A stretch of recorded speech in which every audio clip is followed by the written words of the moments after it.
जीवन में ऊंचा उठने के लिए पंखों की जरूरत केवल पक्षियों को ही पड़ती है। मनुष्य तो जितना विनम्रता से झुकता है उतना ही ऊपर उठता है। इंसान दुनिया में 3 चीज़ों के लिए मेहनत करता है। मेरा नाम सबसे ऊंचा हो, मेरा लिबास सबसे बेहतर हो, मेरा मकान सबसे आलीशान हो। लेकिन इंसान के मरते ही ये तीनों चीज़ें सबसे पहले बदल जाती है। नाम स्वर्गीय, लिबास कफन, मकान कब्रिस्तान।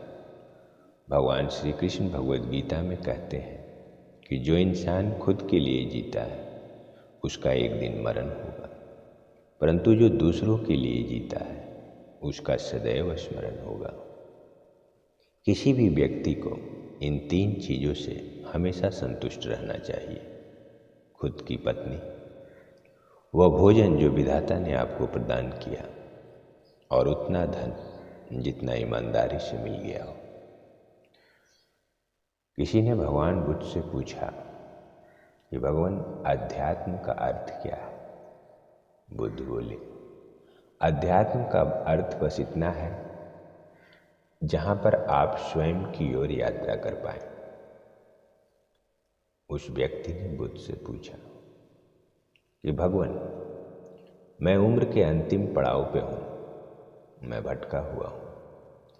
एक मुख्य बात मेरी समझ में नहीं आ रही है कि यह कहा गया है कि आप अपने भीतर जाएं, वहीं दूसरी तरफ ये कहा गया है कि शरीर मेरे भीतर है।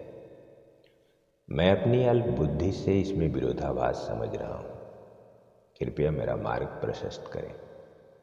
बुद्ध बोले, सबसे पहली बात यह कि आप ये कहना बंद करें कि मुझे किसी सहारे की आवश्यकता है। उम्र के अंतिम पड़ाव पे आपका शरीर है, आप नहीं। सत्य तो ये है कि ना कभी आप जन्मे हैं और ना ही कभी आप मरेंगे।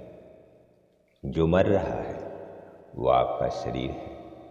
ये शरीर के गिरने पर आपके भीतर तनिक मात्र भी अफसोस नहीं होना चाहिए, क्योंकि ये शरीर का स्वभाव है, ये आपका स्वभाव नहीं है। आप इस मन, शरीर, बुद्धि और अहंकार से ऊपर हैं।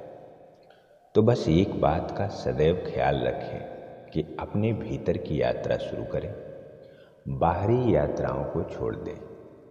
बाहरी यात्राएं आपको कहीं भी लेकर नहीं जाएंगी।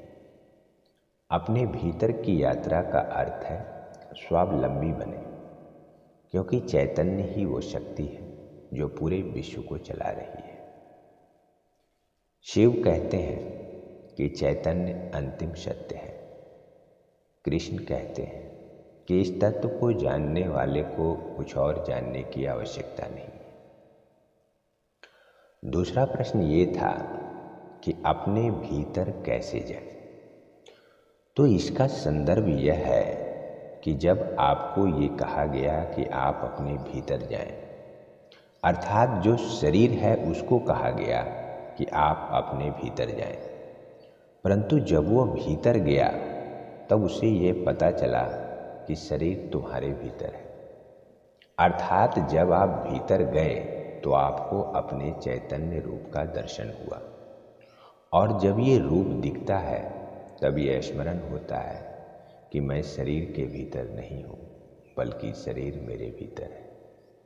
तो वास्तविक अनुभव में व्यक्ति के लिए शरीर है और चैतन्य के लिए शरीर कुछ तरंगे हैं। जो माया की वजह से आप यह मान लेते हैं कि मैं शरीर के भीतर हूँ, परंतु आप जैसे जैसे ध्यान करते हैं तो मन की दौड़ धीमी पड़ती जाती है और जीवन में एक ठहराव सा आना शुरू हो जाता है। तब व्यक्ति ने पूछा कि ये ध्यान क्या होता है। निर्विचार चेतना को ही ध्यान कहते हैं। थॉटलेस कॉन्शियसनेस को ही हम ध्यान कहते हैं। दूसरे शब्दों में कहें तो कुछ ना करना ही ध्यान होता है। जैसे कि मैं आपसे कहूं कि आपको श्वासों पे फोकस करना है, it means we are doing concentration. It is not meditation. Meditation की अवस्था तब होगी जब हम कुछ भी फील नहीं कर रहे होते हैं, यानी थॉटलेस हैं, विचार आने बंद हो गए हैं और मन किसी एक बिंदु पर आकर टिक गया हो। अतः यह स्मरण रहे, इंसान तो हर घर में पैदा होते हैं, पर इंसानियत कहीं कहीं जन्म लेती है। जय श्री कृष्ण।